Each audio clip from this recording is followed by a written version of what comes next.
आज कई दिनों बाद बोलने का मौका मिल रहा है। एक बार बीच में और मौका था, लेकिन उस समय थोड़ा स्वास्थ्य अच्छा न होने की वजह से नहीं बोला था। और इस संदर्भ में जो मुहिम चल रही है, तो डॉक्टर स्वामी के साथ आज हम लोग एक छोटी सी संगति में गए थे, जिसमें करीब 9-10 लोग थे।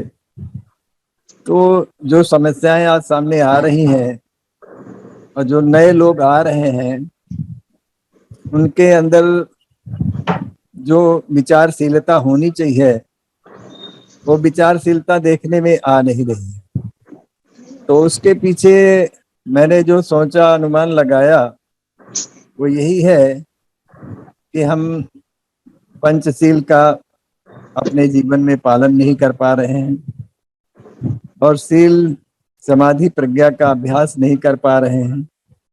तो हमारे जो भी समर संगी हैं, हम एक ही निवेदन करेंगे, रिक्वेस्ट करेंगे कि वो लोग अपने घरों में पंचशील का अभ्यास करना शुरू करें।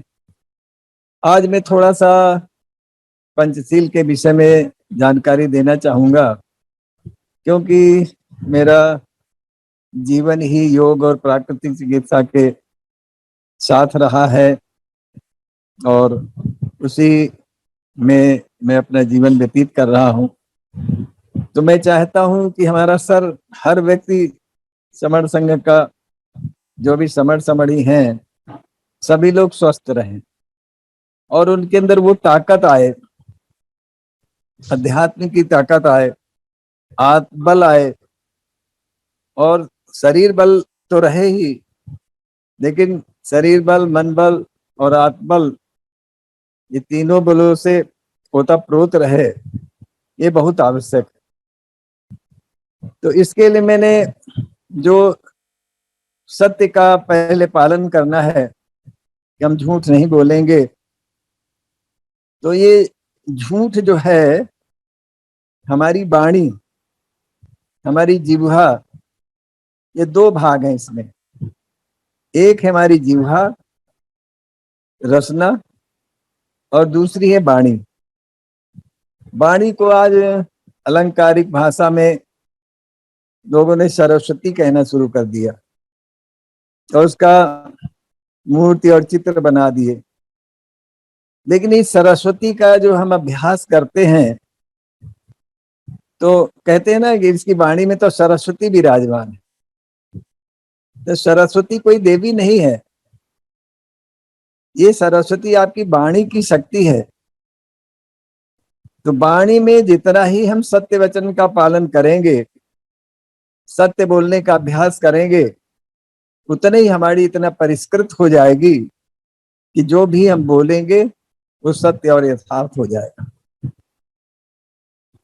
अगर आप झूठ कतई नहीं बोल रहे हैं, अगर झूठ बोलने का कभी मौका आ रहा है तो हम मौन हो जा रहे हैं, तो इस वाणी का हम गलत प्रयोग अगर नहीं कर रहे हैं, तो हमारी वाणी बहुत ही सशक्त और पावरफुल हो जाती है। दूसरी इसके साथ है रसना। रसना हमारे स्वादेंद्री है। तो मैंने बचपन में एक लेख पढ़ा था, तो संत पुरुषों का ही था। उसमें एक शब्द आया, उपस्थ और रसना। दो को जिसने नियंत्रण में कर लिया, उसने अपने आप को जीत लिया, वो जितेंद्रिय कहलाया। जितेंद्रिय का मतलब है अपनी इंद्रियों को बस में करने वाला। तो उपस्थ और रसना, उपस्थ क्या है, हमारे जनन अंग है। जैसे हमारे कॉन्सेप्ट में आता है पंचशील में, व्यभिचार से बचना। तो ये व्यभिचार से बचने का मतलब उपस्थ को है, उपस्थ का ही पूरा है। अनावश्यक हम अपनी शक्ति का ह्रास ना करें।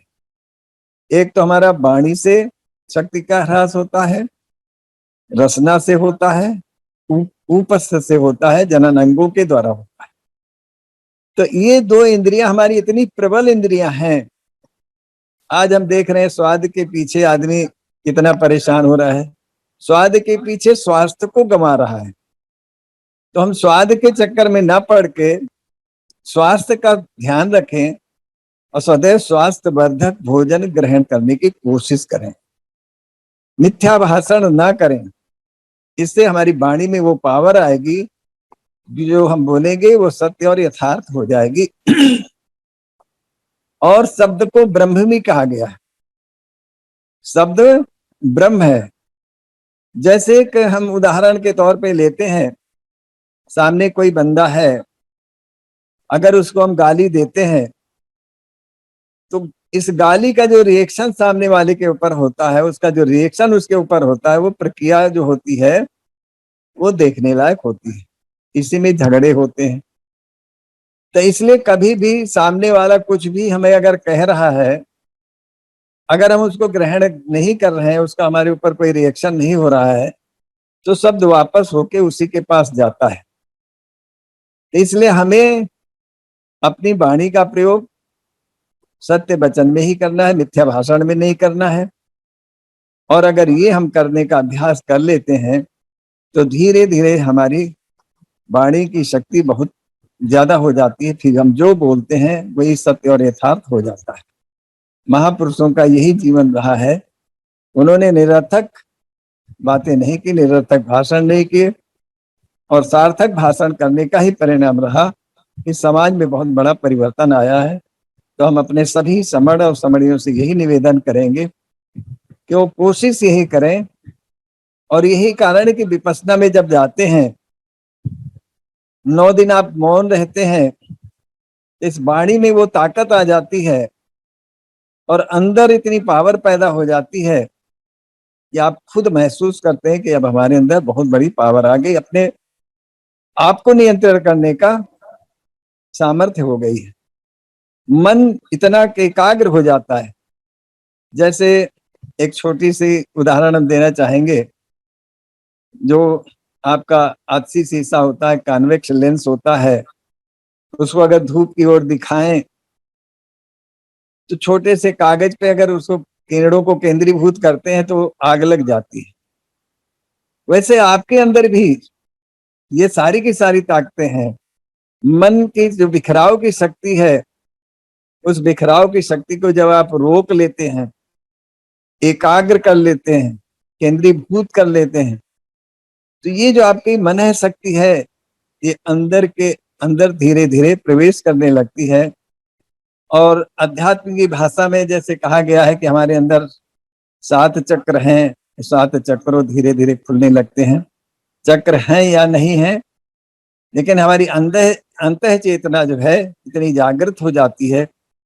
जो विवेक, हम बुद्धं शरणं गच्छामि की जो बात करते हैं, वो हमारा विवेक जागृत होने लगता है और सत्य का दर्शन हम अपने अंदर ही पाने लगते हैं, करने लगते हैं।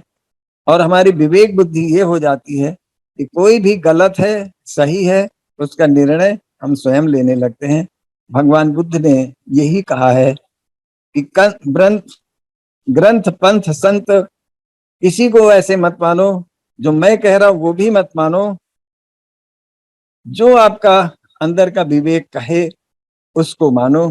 तो ये विवेक जो है जब जागृत हो जाता है तो आप सत्य का दर्शन करते हैं, और जो भी आप काम करते हैं, बोलते हैं, वो समाज हित में ही होता है, लोक हित में होता है, बहुजन सुखाय बहुजन हिताय के हित में होता है।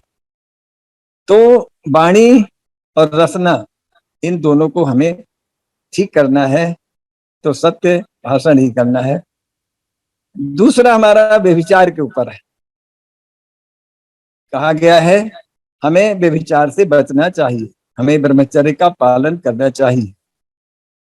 आप देखें कि एक छोटा सा विचार हमारी मन चेतना को इतना उद्वेलित कर लेता है कि हम काम के वशीभूत होते हैं और हम उल्टे सीधे काम करने शुरू कर देते हैं। तो इसलिए हमें अपने विचारों को भी ठीक रखना है, इस काम वासना को भी अपने नियंत्रण में रखना है। तीसरा हमारा नशा पता के ऊपर है।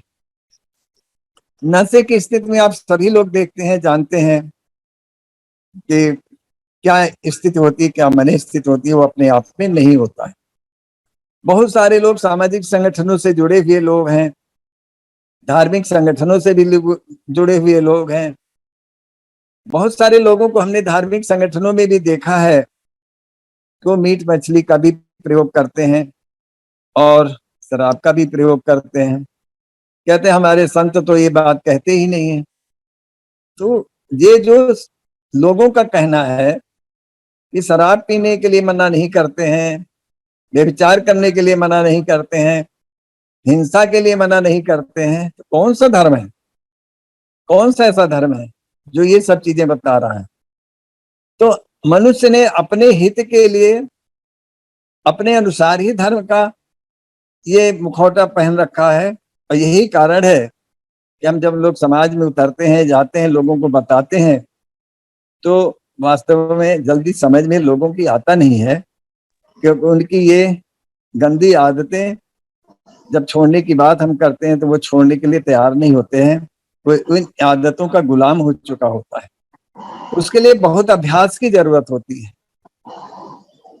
दूसरा, हमें किसी प्रकार के नशा पत्ते से बचना है, मिथ्या भाषण से बचना है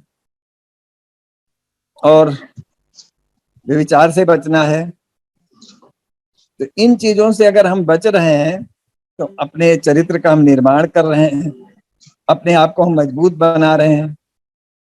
अब जैसे हमने देखा है बहुत से लोगों का खान पान इतना गलत हो रहा है, और कहते हैं जैसा खाए अन्न वैसा बने मन।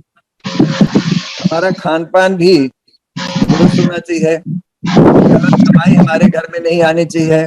गलत कमाई का अन्न हम खा रहे हैं, उसी तरीके से हमारा मन भी बन रहा है। इन सब चीजों के साथ अगर हम अपने आप को बचा के रखते हैं, संयमित करते हैं, तो निश्चित रूप से हम जितेंद्रिय बनते हैं। और जिस समाज में मनुष्य व्यक्ति मजबूत है, चरित्रवान है, शीलवान है, प्रज्ञावान